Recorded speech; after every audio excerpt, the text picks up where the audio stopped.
ta diri nagatapok para atong na diri natong mitingan ang kaning corruption nga nahitabo diri sa atong panahon. Dapat na jud tay solusyonan. Dapat mahunong na gini nga corruption nga nahitabo diri sa atong palibot. Hindi maayo ang ilahang gibuhat nato. Wala na sila gihatag ng konsiderasyon sa ato ka. Wala sila pagtanaw sa iyang mga katawhan. Iyang giuna iyang mga wala ta gitagaan yang tsansa para ipakita nato kung unsa ang ato ang mabuhat ug matabang ang ilahang ato ang komunidad. Maon Tinurap mo ginana maayo is Wa na jud tay katungod ani.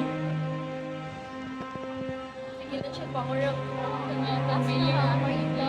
Oo, galing mo. Siya mo ay matabang na Over dito.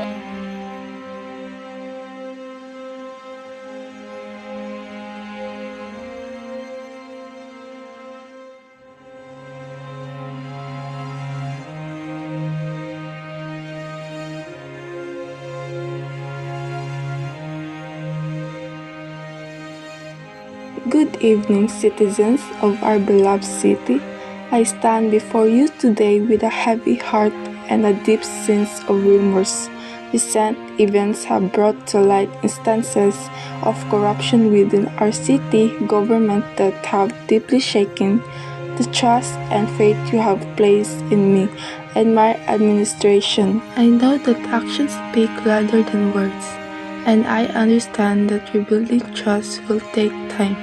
But I am committed to earning back your trust and restoring honor to our city government. Together, we will overcome this dark chapter and emerge stronger than ever before.